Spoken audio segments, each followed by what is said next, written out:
Good morning, Pelham Road. Today, remind you about YouTube. Where is that? YouTube. Our YouTube station. You can catch the work we do with the children over there. You can catch these devotions if you're looking for the archives. The Sunday services are over there. Theological Thursdays, Tuesdays Tunes. Practically everything we've done is over there at YouTube. And we look forward to you going over there and becoming a subscriber. Very inspirational and entertaining too.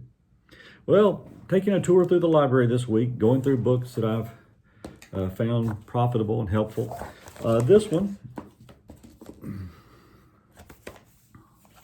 is by Parker Palmer, called Let Your Life Speak. You probably remember, a couple months ago, one of my devotions was about John Woolman. And then I think I mentioned, even just a few weeks ago in a sermon, William Penn and George Fox. Quakers have always been people who,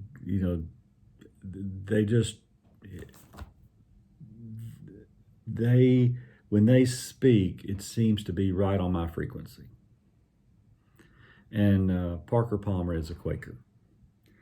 And Let Your Life Speak is a fascinating book, beautifully written. And one of the things that as I've aged that I've watched in people is what I would call divided lives. The exterior life that they live, which puts food on the table and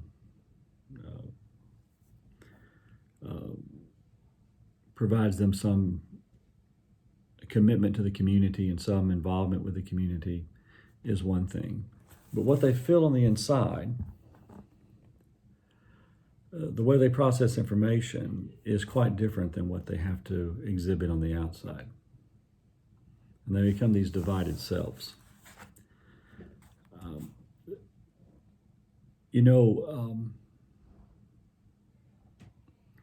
That's not a good thing. I think we can all understand the temporary necessity of that from time to time.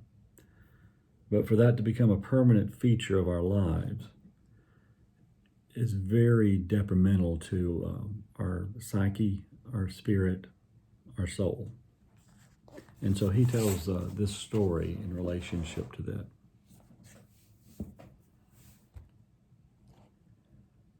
Some people have decided to live divided no more.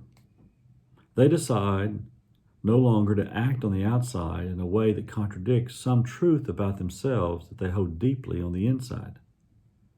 They decide to claim authentic selfhood and act it out. And their decision ripples out to transform the society in which they live, serving the selfhood of millions of others. I call this the Rosa Parks decision, because that remarkable woman is so emblematic of what the undivided life can mean. Most of us know her story, the story of an African-American woman who, at the time she made her decision, was a seamstress in her 40s. On December 1st, 1955, in Montgomery, Alabama, Rosa Parks did something she was not supposed to do. She sat down at the front of the bus in one of the seats reserved for white people. A dangerous, daring, and provocative act in a racist society. Legend has it that years later, a graduate student came to interview Rosa Parks and asked, "Why did you sit down at the front of the bus that day?" Rosa Parks did not say that she sat down to launch a movement, because her motives were more elementary than that. She said, "I sat down because I was tired." But she did not mean that her feet were tired. She meant that her soul was tired. Her heart was tired. Her whole being was tired of playing by racist rules and denying her soul's claim to selfhood. She was tired of being on the inside a person of dignity and respect and having to live on the outside as a second-class citizen. Of course, there are many forces aiding and abetting Rosa Parks' decision to live divided no more. So where does this courage come from? This courage to sit down at the front of the bus in a society that punishes anyone who decides to live divided no more. After all, conventional wisdom recommends the divided life as the safe and sane way to go. Don't wear your heart on your sleeve. Don't make a federal case of it. Don't show them the whites of your eyes. Where do people find the courage to live divided no more when they know they will be punished for it? The answer I have seen in the lives of people like Rosa Parks is simple. These people have transformed the notion of punishment itself. They have come to understand that no punishment anyone might inflict on them could possibly be worse than the punishment they inflict on themselves by conspiring and being silent in their own diminishment.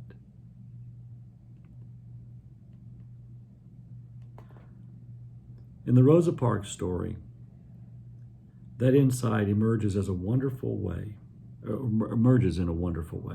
After she had sat down at the front of the bus for a while, the police came on the bus. And they said, "Ms. Parks, you know, if you continue to sit here, we're going to have to throw you in jail." And Rosa Parks replied, "You may do that," which is a very polite way of saying, what could your jail of stone and steel possibly mean to me compared to the self-imposed imprisonment I have suffered for 40 years in this prison of not being respected? I've just walked out by refusing to conspire any longer with this racist system. Now, I know it's easy in the times that we live in to think that that is a story that is strictly limited to racism. But I beg you to think of it in more than that. It is to know who we are on the inside and refuse to acknowledge that every day and the imprisonment that must be. And that's why Parker called the book, Let Your Life Speak. Have a good day. See you tomorrow.